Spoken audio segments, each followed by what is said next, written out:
Essa não é uma guerra da OTAN. Essa é uma guerra dos Estados Unidos e Israel. Aliás, eu diria que é uma guerra de Israel com o apoio dos Estados Unidos. Israel é que, inclusive, pressionou e convenceu o presidente Donald Trump a comprar esse conflito.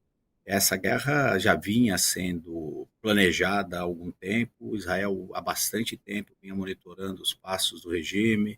A gente se lembra que no final do ano passado teve uma reunião lá em Mar-a-Lago do primeiro-ministro Benjamin Netanyahu com o presidente Donald Trump. Logo depois tivemos os protestos em Israel e o presidente Trump dizendo que iria reprimir o governo, ia atacar o governo iraniano caso houvesse repressão. Enfim, foi um processo absolutamente liderado pelos israelenses com apoio dos Estados Unidos. Então, não é uma guerra da OTAN. Agora, os Estados Unidos são uma força da OTAN e pediram ajuda durante esse processo para vários países da OTAN.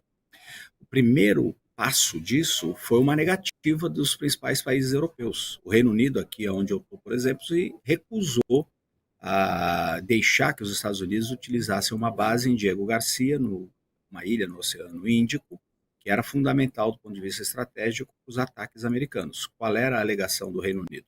Esses ataques são ilegais, porque não existe nenhuma decisão internacional que permita isso, ou seja, o Conselho de Segurança da ONU, por exemplo, que de resto está completamente paralisado, não discutiu e obviamente não aprovou isso, e também existe um questionamento muito grande se existia de fato uma ameaça imediata a Estados Unidos ou Israel. O Irã não tem capacidade de fazer a bomba atômica neste momento, não há nenhuma evidência que estava preparando algum tipo de ataque em larga escala contra esses países, então o próprio lado jurídico de governos como França e Reino Unido, que fazem parte da OTAN, que são importantes nesse processo, eles condenaram esses ataques. A França, muito mais claramente, através do Macron, do que o Reino Unido, que de resto tem um governo fraquíssimo, né? Não consegue manter a opinião, o governo aqui no Reino Unido, muda de opinião a cada hora. Só que a coisa começou a mudar por alguns motivos, e esses países que fazem parte da OTAN resolveram começar a ajudar os Estados Unidos.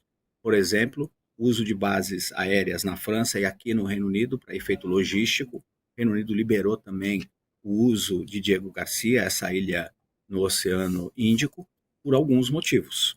Primeiro, uma oposição política a essa decisão de reagirem aos Estados Unidos ou de não ajudar os Estados Unidos, ataques do Irã contra bases desses países, o famoso logo no início da guerra, uma tentativa de ataque com mísseis do Irã contra uma base militar, que portanto é território soberano do Reino Unido no Chipre, e isso ampliou a pressão. Agora, o que é o grande ponto é que a Europa sabe que depende dos Estados Unidos para a sua própria proteção.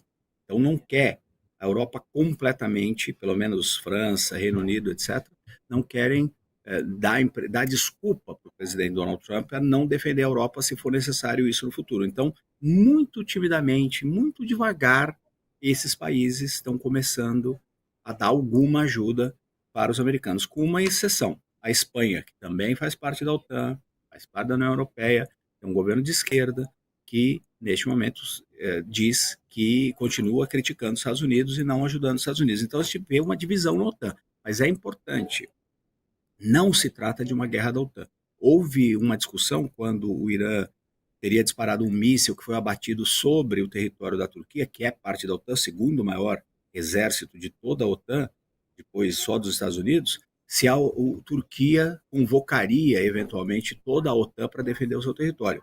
O Erdogan não ia fazer isso, o presidente turco, até porque ele foi muito crítico também dos ataques dos Estados Unidos e de Israel, não quer esse envolvimento.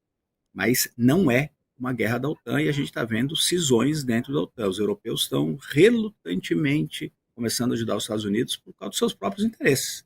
Sabem que eles vão precisar dos Estados Unidos se um dia for ter alguma ameaça russa. E se isso acontecer, o Trump pode muito bem falar: ó, não vou ajudar vocês não, hein? Eu queria trazer também um pouco